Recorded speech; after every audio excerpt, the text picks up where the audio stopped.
he estructurado la presentación en 4 partes diferentes. En primer lugar, vamos a hablar de algunos de los indicadores. Algunos indicadores de los que disponemos actualmente a partir del equipamiento ITS que gestionamos y que nos dan un poco luz sobre qué es lo que está pasando ahora mismo, cuál es la situación a nivel de la movilidad. En segundo, hablar un poco de las estrategias que seguimos para a la hora de cualquier incidente, cualquier incidencia o a la hora de gestionar la movilidad que se produce en carretera. Operativas de gestión y, por último, me gustaría exponer un poco una experiencia que se realizó en materia de gestión del tráfico sobre la implantación de un carril bufado en la A49 que se realizó ya coincidiendo con la Semana Europea de la Movilidad hace ya 1 año y pico y creo que los resultados fueron interesantes y me gustaría exponer un poco cuál fue la dinámica que se siguió y cuáles fueron estos resultados. Empezamos, si les parece, con el primer punto, exponiendo un poco los indicadores. Venimos una situación ahora mismo que muchas veces, bueno, cuando vamos a trabajar y tenemos una retención, decimos, bueno, ¿qué está pasando, no? ¿Por qué todos los días tengo que soportar una retención? Y no es justo, es verdad, que tengamos que soportar esta retención. Algunos de los indicadores que tenemos nos muestran, bueno, que existe un crecimiento importante en diferentes factores. En primer lugar, el parque de vehículos. Si comparamos el parque de vehículos del año 1990 con el parque de vehículos que hemos tenido hasta 2018, se ha duplicado. Este dato es tremendo, es decir, porque la infraestructura, las redes viarias no han crecido a este ritmo, ni muchísimo menos. Y esas mismas carreteras deben de soportar un mayor número de vehículos. Si nos centramos en un tipo de vehículo específico, como son las motocicletas, el parque de vehículos se ha triplicado, incluso más, ¿no? Se ha multiplicado por 3,5. Ambos fenómenos están motivados, evidentemente. O sea, si la motocicleta proporciona una movilidad mucho más eficiente y rápida en algunos casos y es un medio de transporte en circunstancias de congestión. El parque de vehículos que disponemos ahora, pues, comparado con otros países europeos, no es un parque de vehículos nuevo, reciente. O sea, el mayor número de vehículos se concentra entre los 10 y 14 años en la antigüedad. Y entre 15 y 19 hay un número muy considerable de vehículos. Esto condiciona en gran medida la movilidad y, sobre todo, la circulación a efectos ambientales. Con el censo de conductores, aunque no sigue exactamente la misma proporción, pero sí hemos visto que se ha incrementado también, no al mismo ritmo, y es un dato también significativo. Evidentemente existen más vehículos, existen también más conductores con posibilidad de conducirlo. Y quizá el dato más positivo de todo esto es que quizá la brecha que sí existía entre hombres y mujeres a la hora de obtener el permiso de conducir se va reduciendo. Esto es un dato positivo. Cuando en los años 90 había muchísimas diferencias, esas dos líneas parece que van convergiendo y es un elemento positivo dentro de la movilidad. Si hablamos de IMD, pues en la provincia de Sevilla existen carreteras que registran una importante IMD. Cada día son muchos los vehículos que acceden a la ciudad por las diferentes vías colectoras y esto proporciona la necesidad de establecer medidas de gestión y de regulación. Tenemos vías, como por ejemplo la A49, con IMD superiores a 100.000 vehículos. A 60.000 vehículos, perdón. Y otras muchas vías que no tienen tanta representatividad aparentemente, que aportan un caudal importante de vehículos, que posteriormente se ve reflejado en la ronda de circunvalación, que es un poco la que concentra los movimientos de todas estas vías que se producen. Y quizás esta es una de las gráficas que yo creo que es más significativa. La Dirección General de Tráfico recoge los movimientos de largo recorrido, ¿no? Se considera un movimiento de largo recorrido aquel que no está asociado a una movilidad obligada relacionada con el trabajo o la asistencia a centros de estudio, sino está más bien relacionada con el ocio, ¿no? Muchas veces cuando se inicia una operación especial que se dice la DGT prevé 3 millones de desplazamientos, como haremos próximamente con la operación de Todos los Santos, que está próxima a celebrarse, pues el dato es muy significativo. Hemos pasado de casi 77 millones de desplazamientos de largo recorrido en 2014 a más de 92 millones de desplazamientos en 2018. Es muchísimo. Es un crecimiento sostenido prácticamente del 5% interanual y, evidentemente, este crecimiento está ligado a muchos factores y uno de ellos es el ciclo económico, que influye directamente en los desplazamientos de largo recorrido. Es complicado que las infraestructuras puedan soportar este volumen de crecimiento constante. Intentamos poner medios y hacer políticas de gestión del tráfico que aprovechen las infraestructuras al máximo, y es un poco una de las competencias que tiene la Dirección General de Tráfico y lo ejecutamos, ¿no? Muchas veces en verano, cuando vemos un carril en sentido contrario al habitual, un carril adicional, el aprovechamiento de un arcén, pues lo que estamos intentando es maximizar la capacidad de la infraestructura para dar cabida a este conjunto de desplazamientos que se realiza. Si tenemos que hablar de algún punto sensible en la provincia de Sevilla, pues a todos se nos viene a la cabeza el Puente del Centenario. Es un punto bastante sensible, donde hay un carril reversible que se gestiona desde el centro de gestión y donde todos los días hemos pasado de prácticamente poco más de 80.000 vehículos a que actualmente todos los días crucen el puente entre 110 y 115.000 vehículos. Es una barbaridad, son muchísimos coches. Y uno de los problemas que presenta la gestión del tráfico en esta infraestructura es precisamente la línea de abajo, que viene marcada aquí, que discrimina los dos sentidos. Principalmente uno de los problemas de gestión que tiene es que los dos sentidos están compensados. O sea, es decir, existe la misma intensidad de circulación en los dos sentidos. Esto hace muy difícil establecer políticas de circulación estables que permitan una mejora de la gestión del tráfico. La diferencia un poco, por poner un poco en antecedentes sobre qué es lo que si sucede algún incidente en esta infraestructura crítica, qué repercusión tiene, pues tiene mucha repercusión. Por ejemplo, tenemos lectores de matrícula con los que calculamos tiempo de recorrido en las carreteras.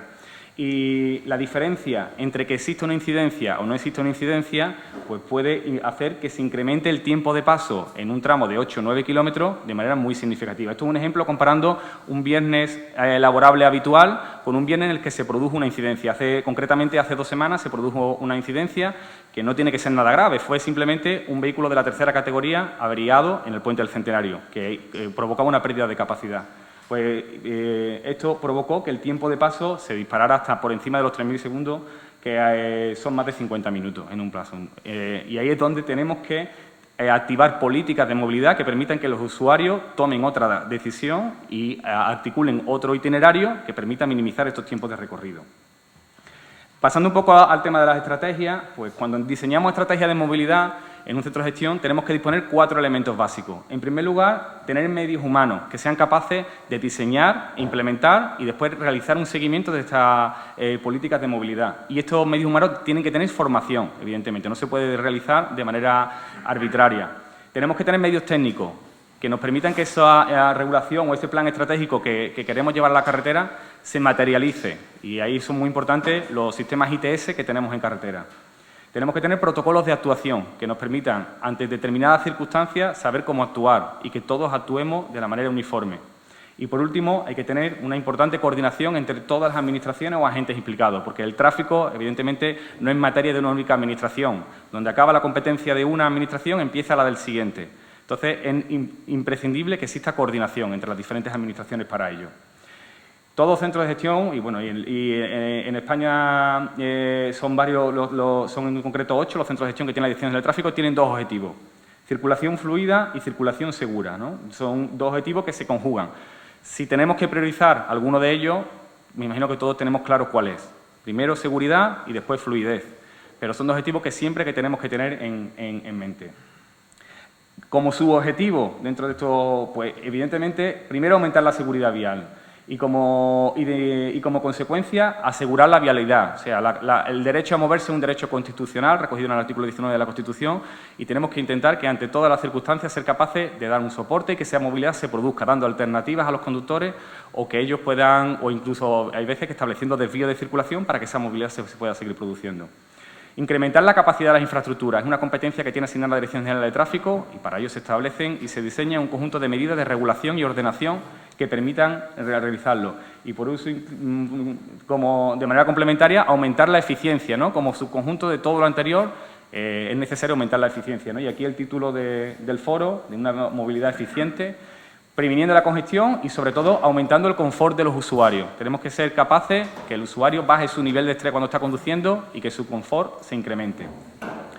Me van a permitir que hable un poco del Centro de Gestión del Tráfico, en el que desarrollo mi labor. En España son 8 centros de gestión del tráfico, cada uno tiene un ámbito competencial concreto, sirviendo el de Madrid como coordinador, y en concreto en la provincia, el que está ubicado en la provincia de Sevilla, pues abarca Andalucía Occidental, parte de Badajoz y también Ceuta. Esta es una imagen del centro de gestión. Una de las características que tenemos es que estamos 24 horas del día, 365 días del año, intentando velar por la movilidad y por la seguridad vial. Y bueno, para realizar nuestra gestión, ahora hablaremos un poco cuáles son las estrategias que utilizamos. Nos apoyamos mucho en los sistemas inteligentes de transporte, ¿no? Los denominados ITS, que tenemos repartidos por las diferentes vías de nuestro ámbito, y que intentamos que sean un elemento tanto de captación para saber qué es lo que está sucediendo, como de difusión al usuario para que pueda tomar esa decisión que mejore su movilidad. Tenemos desde cámaras de televisión, estaciones de toma de datos, meteorológicas, paneles de mensaje variable, detectores y bueno, todo lo tenemos comunicado con una red de fibra óptica que nos permite que las comunicaciones sean rápidas, eficientes y un nivel de garantía importante. El Centro de Gestión del Tráfico del Suroeste se diferencia del resto de centros de gestión, es que tiene dos sistemas que nosotros llamamos sistemas singulares, porque son únicos. En primer lugar, el carril reversible del Puente del Centenario y, en segundo lugar, el carril reversible del Puente José León de Carranza. Actualmente, en España, son 3 los carriles reversibles que hay. Está el Busbao en Madrid, el que está en la 6, que tiene un comportamiento un poco diferente porque es mucho más estático, o sea, se abre de entrada y de salida con un comportamiento más estático. Y bueno, y tenemos aquí el carril reversible del Puente del Centenario y también el carril reversible en el Puente José León de Carranza en la provincia de Cádiz, que bueno, cada uno tiene sus peculiaridades y nos permite, su gestión no es sencilla. Estas peculiaridades hacen que su gestión no sea sencilla. Por ejemplo, el Puente de Cádiz, ahora veremos un poco más en detalle la gestión del carril reversible del Puente del Centenario, pero en el Puente de Cádiz tiene la peculiaridad que lo gestionamos a mucha distancia, estamos a más de 100 kilómetros de donde está la infraestructura y es un puente móvil, también con la peculiaridad que tiene. O sea, permite el paso de barco y bueno, es necesario que nos adaptemos a estas circunstancias, ¿no?, para la gestión. Por intentar comentar un poco cómo se realiza la gestión del tráfico desde un centro de gestión, en primer lugar, intentamos saber qué es lo que está pasando en carretera, cuáles son la información y para ello es importante recibir esa información de todo el equipamiento que tenemos en carretera. Con esa información podemos tomar decisiones. En primer lugar, proporcionándoselas al usuario para ver si el mismo usuario es capaz de tomar la decisión por sí mismo, mejorando una ruta alternativa. O también, una de las competencias que tenemos atribuidas es la posibilidad de establecer una regulación. Es decir, podemos hacer una restricción en determinados momentos para un determinado tipo de vehículo o para un conjunto de vehículos completos. De manera que se mejore las circunstancias, sobre todo por razones de seguridad y fluidez de la circulación. En primer lugar, para ver cómo se desarrolla la información, quizás el elemento que tenemos más importante son las cámaras que tenemos ubicadas en las diferentes carreteras. Nos permiten tener una información en tiempo real de lo que está sucediendo y con ello pues aplicar y poder tomar medidas eficientes, detectar cuando se produce un incidente en carretera y articular los protocolos que tenemos establecidos para la mejora de la circulación en el entorno. Ahora veremos un detalle un poco, en un caso cuando se produce un incidente, cómo se actúa. Otro elemento muy importante es la patrulla de helicóptero. Desde los centros de gestión tienen asignada cada uno de ellos, tienen una patrulla de helicóptero, que es el Pegasus que vemos todos muchas veces volando, y aunque está muy asociado a la vigilancia, que la realiza, o sea, todos los días se realiza vigilancia a través del Pegasus, a nosotros nos proporciona muchas veces un valor añadido muy importante cuando se produce un incidente y no tenemos una visión continua. Desde allí nos aportan información de lo que está sucediendo. Y es un elemento que se utiliza de manera importante, sobre todo ante la existencia de determinados eventos o incidentes que tienen consecuencias importantes y aportando información en tiempo real. Y, bueno, por supuesto, también la capacidad de transmisión de imágenes en tiempo real. Y, por supuesto, la agrupación de tráfico de la Guardia Civil, ¿no? Son nuestros pies, nuestras manos en carretera y estamos totalmente integrados con ellos. Y estamos integrados en el nodo de comunicaciones de manera que interactuamos continuamente. Ellos requieren de nuestra actuación cuando es necesario alguna intervención, señalización y al contrario también. Cuando nosotros detectamos una incidencia tenemos que ser capaces de transmitir de la manera más eficaz y certera posible qué es lo que está sucediendo para que puedan acoplar un poco la actuación a las necesidades que presenta. Una vez que tenemos esta información, tenemos que ser capaces de acomodar la oferta a la demanda. Esto no es sencillo. Hemos visto un poco los indicadores, cómo van creciendo y no es sencillo. La Dirección General de Tráfico no tiene competencia en materia de infraestructura. Para eso están los titulares, Ministerio de Fomento, Junta de Andalucía, Diputaciones, entidades locales. Y lo que sí nosotros tenemos que hacer es, a partir de las infraestructuras que existen, introducir mecanismos que permitan realizar una regulación, incrementar la capacidad y siempre mejorar la seguridad vial. Es siempre el objetivo que tenemos previsto, ¿no? Y bueno, los paneles sí representan una herramienta importante en este sentido. Tenemos que ser capaces de transmitir al usuario qué es lo que está sucediendo para que vaya prevenido antes de llegar al punto. Y somos un centro bastante activo, intentamos utilizar los paneles de mensaje variable de manera importante porque consideramos que es una herramienta que llega al usuario y que permite muchas veces realizar una toma de decisiones. Tenemos una importante red de paneles de mensaje variable ubicados en todo el ámbito de actuación del centro de gestión y principalmente la característica que confluye un poco es que se ubican antes de puntos de decisión. Muchas veces lo verán antes de un enlace, antes de un ramal, para permitir que si existe alguna incidencia, el usuario pueda tener esa información y decidir si tiene una alternativa que es viable o no. Y otro elemento que creemos muy importante son los lectores de matrícula que se ubican en carretera. Con ellos damos información sobre el tiempo de recorrido, ¿no? Muchas veces cuando habrán visto por S30 que bien Centenario 8 minutos, 10 minutos, 14 minutos, pues es una información que se obtiene realizando lectura de los vehículos que están pasando mediante un algoritmo y se calcula cuál es el tiempo, porque creemos que es una herramienta muy importante para contribuir al nivel de confort, lo que hablamos antes sobre el nivel de confort de los conductores. Es decir, si nosotros tenemos que coger un avión y queremos ir al aeropuerto y estamos en una retención, el conductor le crea mucha incertidumbre el no saber esa retención cuánto va a pasar. Si va a estar más tiempo, menos tiempo, sabe que está en una retención. Lo que le aporta los tiempos de recorrido es que le permite al conductor bajar su nivel de estrés. Sabe, estoy en una retención, sé que me quedan 10 minutos para salir y sé que voy a llegar en tiempo. Bajan las condiciones de estrés y eso tiene una implicación directa sobre los niveles de seguridad vial. Las estaciones meteorológicas es otro elemento importante que, aunque aquí no la utilizamos en los dos últimos elementos principalmente, la presencia de hielo y temperatura en calzadas, y eso sí es mucho más habitual en las zonas más norte, sí tiene una importante repercusión, sobre todo a niveles de vientos, en la parte de Cádiz, Estrecho y demás, donde tenemos equipamiento como nieblas, por ejemplo, en el entorno del Valle del Guadalquivir, donde existen en determinadas condiciones de presencia de niebla, y bueno, la posibilidad de conocer cuál es la visibilidad en ese momento en carretera es un elemento muy importante. Y, por supuesto, las estaciones de toma de datos, que están en muchas carreteras y que nos permiten conocer en tiempo real qué es lo que está pasando. Y ese conocimiento de saber qué es lo que está pasando nos permite, pues, muchas veces planificar estrategias, presentar los datos como los hemos visto antes, asociados a la detección de IMD y bueno, de manera complementaria, pues programar medidas a futuro, o sea, intentando saber qué es lo que va a pasar. Es decir, si cortamos un carril, ¿tendremos retención o no tendremos retención? Pues con las estaciones de toma de datos podemos adelantarnos y saber qué impacto va a tener una medida concreta que se aplique en materia del tráfico. Con toda esta información tenemos dos opciones. Tenemos o bien informar al conductor para que tome una decisión, como comentábamos, o bien reglamentar. Tenemos que ser capaces de reglamentar en un momento determinado por razones de fluidez o seguridad de la circulación y establecer una determinada restricción a vehículos, ¿no? Y con todo ello lo que perseguimos es, en primer lugar, la reducción de tiempos de viaje, pero sobre todo que las condiciones de viaje sean seguras, predictibles y menos estresantes, que los conductores puedan, una vez que inician su camino, saber qué es lo que se van a encontrar en carretera. Este es un poco un resumen del número de señalizaciones que se mostraron el año pasado en los paneles de mensaje variable en el centro de gestión. Fueron casi 440.000 señalizaciones, lo que da una idea de casi una señalización por cada minuto del año. Digo, intentamos ser muy activos, intentamos mostrar en todo momento qué es lo que está pasando en carretera. Y me gustaría también exponerle un poco un dato sobre la gestión del carril reversible, ¿no? del puente del Centenario.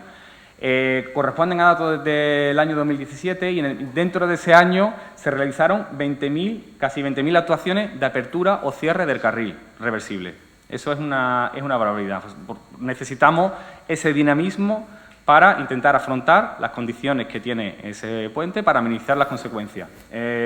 Más o menos en un día ordinario tipo, en un día laborable tipo, el reversible se abre unas 14 veces en sentido Cádiz y unas 13 veces en sentido Huelva. Es un poco la media de veces que se abre el carril reversible. Se realiza la gestión desde el centro de gestión y, bueno, como verán, la distribución mensual es uniforme. O sea, no es decir, prácticamente en todos los meses son necesarias el mismo número de actuaciones. Y de manera complementaria, dentro de las actuaciones que he comentado para la mejora de las condiciones de la seguridad vial, pues ejecutamos medidas complementarias de regulación y ordenación para ampliar la capacidad.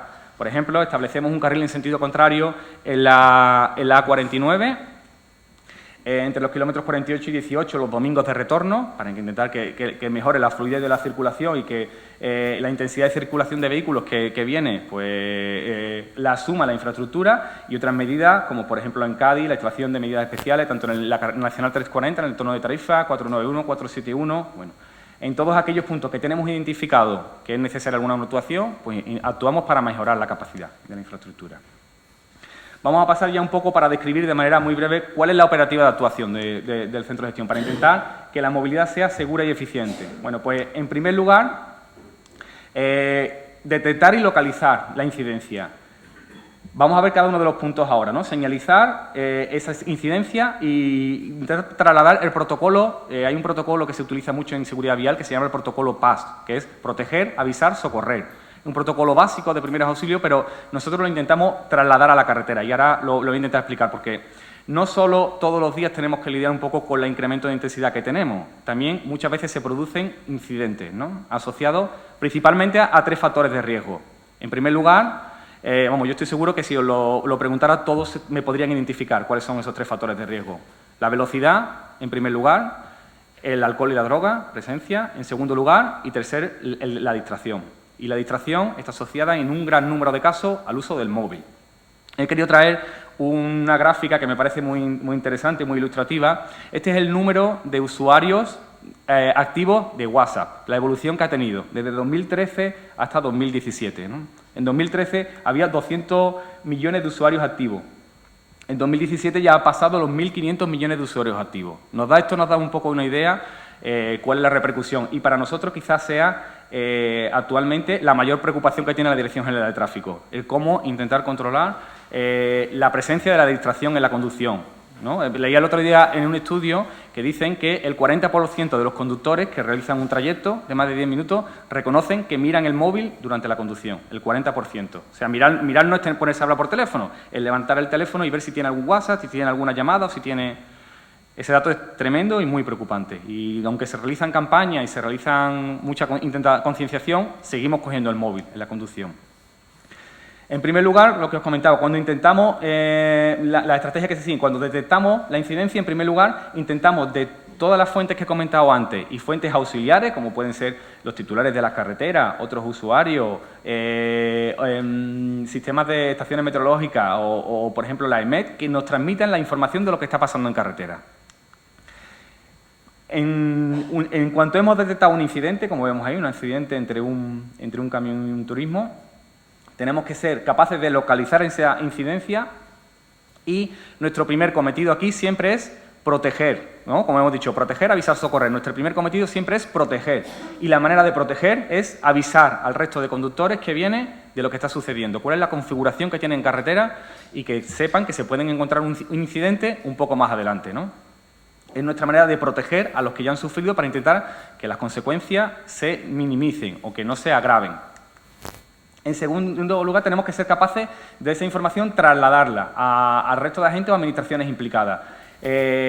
Nuestro principal elemento Guardia Civil, ya lo he comentado, pero muchas veces tenemos interrelación tanto con 112, cuando se producen incidencias asociadas a incendios o determinados vehículos que requieren de la activación de determinados servicios, como de policía local. Hay muchas veces, como he comentado antes, competencias que prácticamente confluyen en dos puntos y tenemos una comunicación y protocolos establecidos tanto con las diferentes administraciones para ser capaces de trasladar qué es lo que está sucediendo y qué es lo que hemos captado.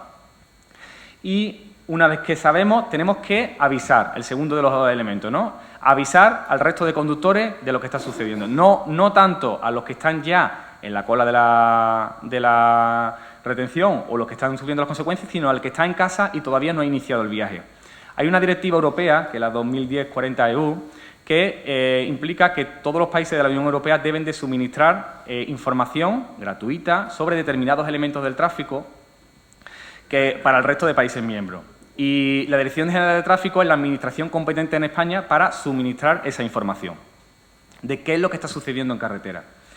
Es por ello por lo que cuando hay un incidente en la carretera, aunque sea un vehículo que está ocupando parte de un carril por una avería, nosotros esa información la difundimos a través de diferentes canales, a través de la aplicación que tiene la DGT, a través de aplicaciones móviles, la ponemos a disposición de todo aquel que la quiere utilizar, porque tenemos obligación de hacerlo de manera gratuita, para que esa información pueda ayudar a mejorar otros sistemas, ¿no? Por ejemplo, Google, el mapa de Google se alimenta, una de las fuentes que tiene varias fuentes, una de las fuentes que se alimenta es de la información que suministramos.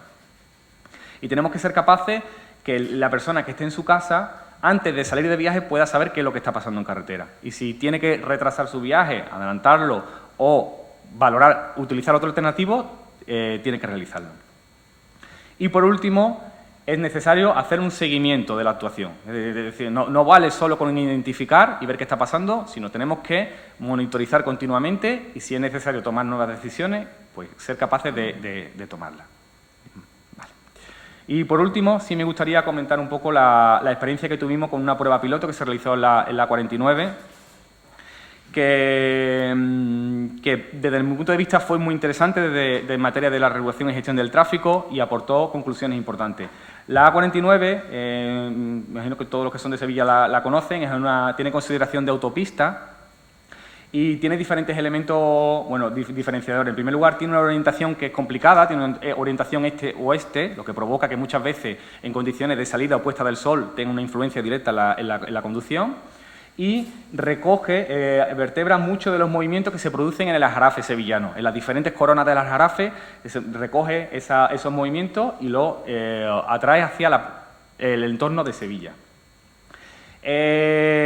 A las casi 10.000 vehículos utilizan en sentido entrada esa autopista entre las 7 y las 9 de la mañana. Y bueno, es habitual ya que a partir de las 7 de la mañana ya hay retenciones, ¿no? Muchas veces cuando miramos antes de las 7 ya tenemos 2-3 kilómetros de retención. Y el tiempo de paso, bueno, pues aumenta hasta 15 minutos en condiciones normales para un tráfico de 5. Una de las características que tiene esta infraestructura es que abarca mucho transporte público. Hay muchas líneas de transporte público que proceden de diferentes pueblos del Aljarafe que la utilizan como vía canalizadora de acceso a la ciudad de Sevilla, lo que da pie a que se puedan establecer políticas en materia de gestión del tráfico como es un carril bus-vao. Antes de hacer la estudio hicimos una microsimulación, ¿no? Que no nos lanzamos, sino realizamos una microsimulación en los 5 últimos kilómetros y recogimos, mediante una matriz de coincidencia, cuáles eran las intensidades en los diferentes puntos que tenía.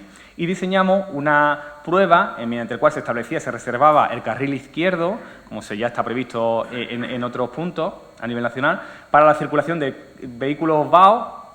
VAO se entiende más de un ocupante y autobuses, bueno, aparte de otros vehículos que se pueden recoger, como la posibilidad de cero emisiones, vehículos que tienen la señal V15 y demás. Y una de las consecuencias que más nos sorprendió cuando estuvimos haciendo la microsimulación y la obtención de datos es que detectamos que el 70% de los vehículos que accedían por la A49 en el intervalo entre las 7 y las 9 de la mañana, vehículos particulares, iban con un único ocupante, el 70%, es decir, 2 de cada 3 vehículos iban con un único ocupante. Ese dato es tremendo, o sea, y es necesario que todos nos concienciemos y que introduzcamos políticas para la mejora de la gestión del tráfico, porque estamos haciendo un uso irresponsable, ¿no? Muchas veces no hay alternativa o es complicado encontrar una alternativa, pero que el 70% de los vehículos que entren por aquí pues presenten un único ocupante es un dato que nos tiene que hacer pensar. Y se estableció una reserva del carril izquierdo mediante un balizamiento, mediante cono, se estableció señalización y durante 2 días se implementó la medida con colaboración de la agrupación de tráfico, de la Guardia Civil y resto de agentes implicados, como es el titular de la vía, coordinación con el Ayuntamiento de Sevilla también, porque desembocaban al final del puente de patrocinio. Bueno, fue una actuación coordinada entre las diferentes administraciones.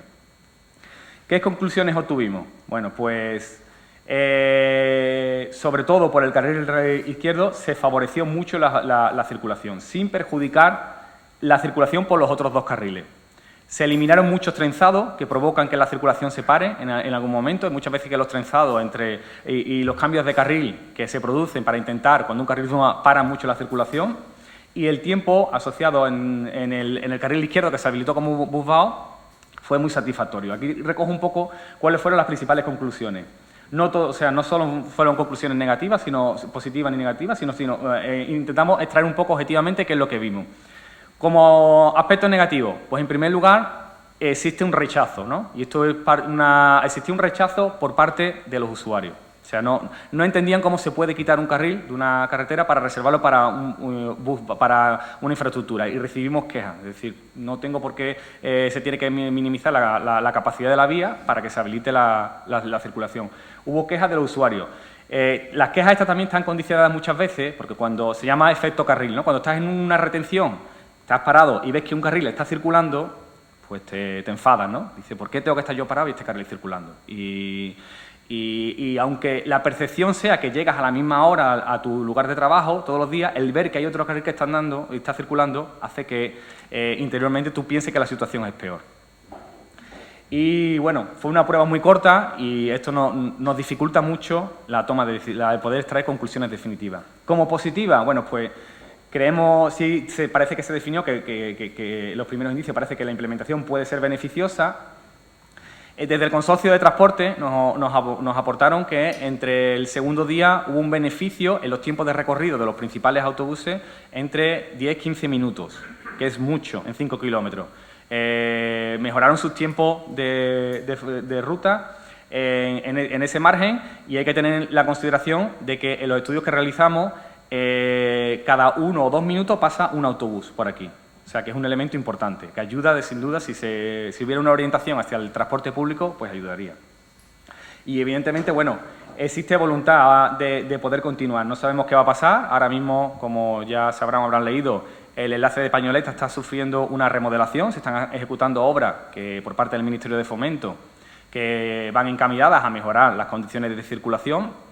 Y en un futuro, pues no sé, habrá que valorar en primer lugar cómo son las condiciones y, bueno, no es una decisión de la Dirección General de Tráfico. O sea, hay muchas más administraciones implicadas y habrá que ver. Pero, bueno, es una experiencia que creemos que es interesante y es necesario que sea exportable a otro sitio. Y nada, por mi parte, agradecerle mucho la atención y agradecer de nuevo la oportunidad después de exponer un poco las inquietudes o el punto de vista de la Dirección General de Tráfico. Muchísimas gracias.